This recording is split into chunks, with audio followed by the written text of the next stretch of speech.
Hi, it's Saturday, October the 18th, 2025. So, today's story, we're going back to the spring of 2023. Uh, so, because of COVID still around and all that at that time, actually, the people say it's still around today. But anyway, I go to my normal places, shopping and stuff like that, and picking up stuff for myself and things like that. And so there's one of these places that I go to where it's the same people, same ideas and everything. And I've been going there for years. These places, I usually visit the same places.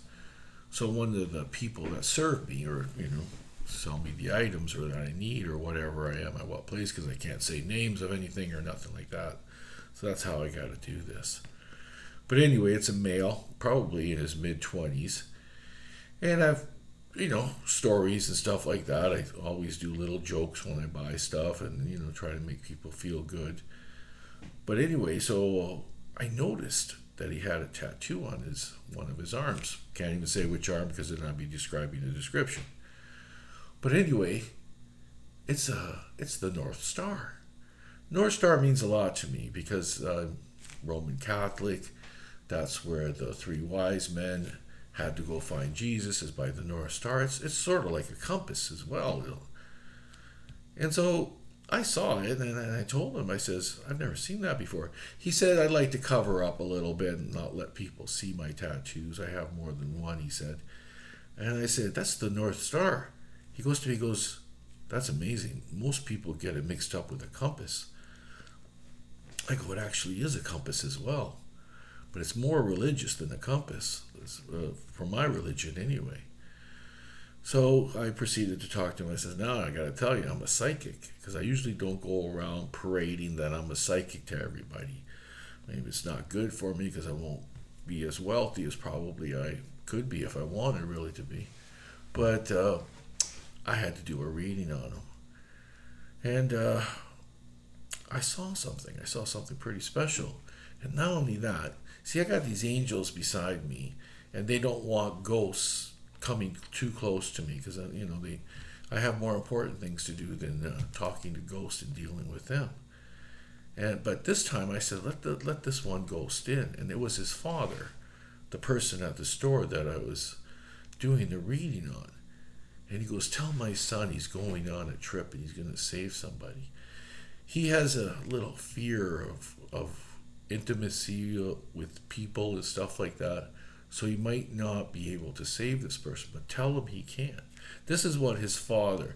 And I said, you are his father. When did you die? He goes to me, he goes, I died in my 40s. And I go, he's like 25. What was he, 10 years old when he died? The ghost goes to me, no, he's more like 8.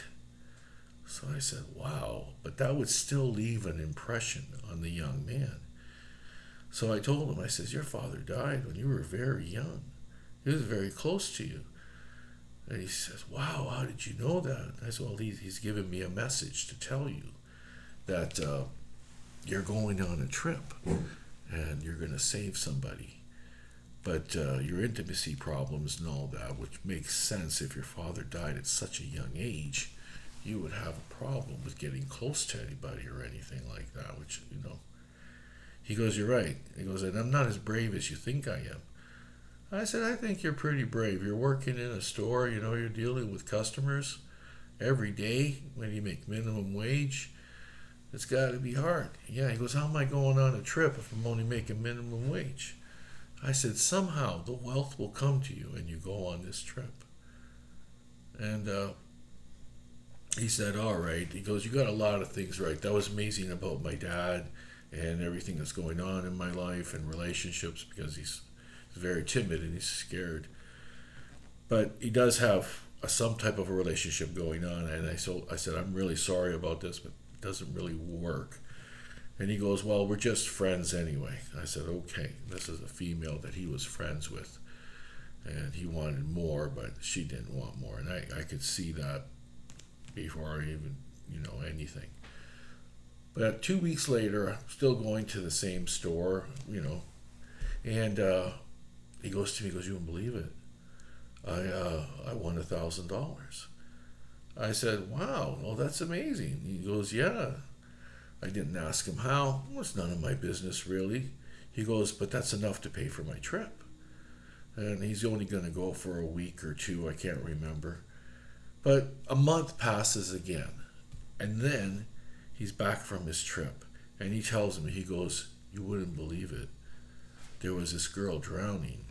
And I'm not the greatest swimmer. And I know the rules don't jump in to save a drowning person. But I had no rope, no nothing to toss out to her. So I jumped in. And I was able to bring her out. And you're right, I was scared. And I saved somebody. I said, your dad told me you would do that. And he's very proud of you.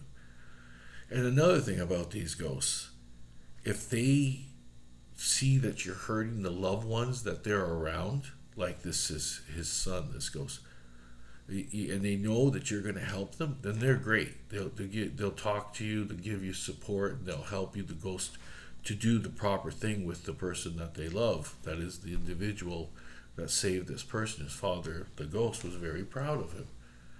But sometimes you'll enter a situation where perhaps the individual has to cry to save themselves and to get the grief out of their system, and it's just a good release for them.